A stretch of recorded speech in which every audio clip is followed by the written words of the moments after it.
देखिए, ये है अपना बल्कर गाड़ी। बल्कर बल्कर ये गाड़ी जो है आपका ट्रेलर में भी आता है, ये गाड़ी आपका रिजिड चेसिस में भी आती है।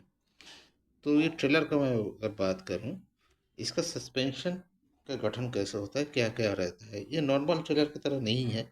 इसका कैलकुलेशन कैसा होता है, अब जैसे कि बल्कर आप समझ रहे हो, अगर ये साइड में हॉर्स या प्राइम मूवर फिट होता है तो ऐसे मान लीजिए ये एक लोकेशन होगा जहाँ पे इसका किंग पिन बैठेगा। क्या किंग पिन होगा, ठीक है। ये लोकेशन में हम लोग अगर मान के चले, suppose for the sake of my design, ये ग्राउंड लेवल जीएल, ये जीएल मान लेते हैं, ये ग्राउंड है, ठीक है। तो अभी सस्पेंशन कहाँ बैठेगा, इसका जो मेन स्ट्रक्चर है ये तो ऐसा स्लैंटिंग है, ऐसा इसमें तो सस्पेंशन बैठना है। तो सस्पेंशन बैठने के लिए ये जो लेवल है, इस लेवल के बराबर बराबर एक सतह को आपको रेफरेंस लेना पड़ेगा। ये रेफरेंस हो गया, तो ये रेफरेंस है, तो ये रेफरेंस इसके साथ बिल्डिंग हुआ, तो इतना हुआ।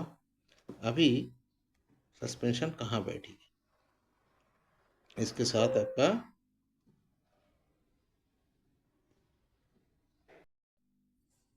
तो इसका फ्रेम कहाँ पे होता है, फ्रेम का सतह या रेफरेंस पॉइंट, तो आप सस्पेंशन कौन कौन से एरिया में होगा।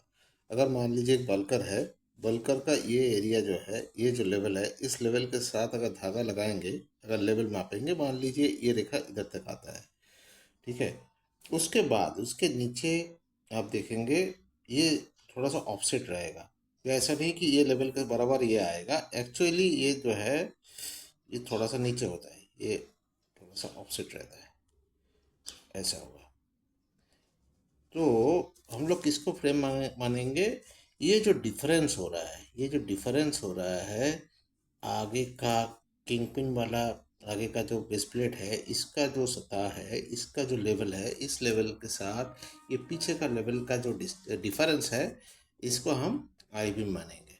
तो इस ये जो लोकेशन है, यहाँ पे आपका सस्पेंशन बैठता है, यहाँ पे सस्पेंशन बैठेगा, यहाँ पे ब्रैकेट वगैरह बैठेगा, ये एक्चुअली सस्पेंशन का रेफरेंस पॉइंट हो गया।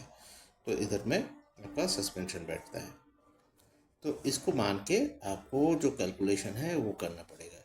ऐसा नहीं कि भाई साहब हम लोग कोई भी पॉइंट को मान लेंगे, नहीं तो आपका जो हाइट है, पॉकेट हाइट या एडजस्टमेंट, ये दिक्कत हो जाता है। बल्कर में एक्चुअली कोई पॉकेट सच होता नहीं है। बल्कर में ये जो डिज़ाइन है, ये आप जो देख रहे हो, ये जो स्ट्रक्चर है, ये इटसेल्फ पॉकेट की तरह काम करता है। तो ये पीछे जो है इसका सस्पेंशन फिटमेंट होता है। अब मान लीजिए इसमें ट्विन एक्सल है, अभी चाहे तो तीन एक्सल वाला भी कर सकता है, और इसका लैंडिंग लेग जो है ये सतह में रहता है।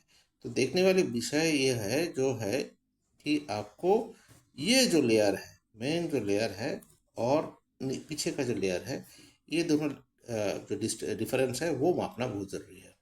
माने ये जो डिफरेंस हो गया ज़मीन से लेके इतना, ये जो डिफरेंस है ये मान लो एज है, ठीक है।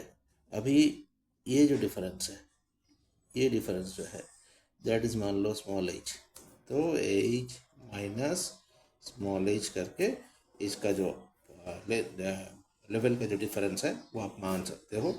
H1 या एच डैश मान लीजिए, ये आपका आई बीम साइज हो गया। अब I beam size H1 dash plus इसके साथ क्या होगा, राइड हाइट ऐड होगा, प्लस क्या होगा, व्हील डाया, ठीक है। ये चीज़ जो है, ये टोटल जो इसका जो आएगा उसके साथ आपका एज जो है वो मैच होना चाहिए। ये करके आप इसको देख सकते हैं। तो ये गाड़ी का डिज़ाइन कुछ अलग है। तो ट्रेलर जितना आसान दिखता है वो एक्चुअली इतना आसान नहीं है। इसमें कैलकुलेशन रहता है, जियोमेट्री रहता है, सब चीज़ समझ के परख के तभी इंस्टॉलेशन करना चाहिए। Thank you.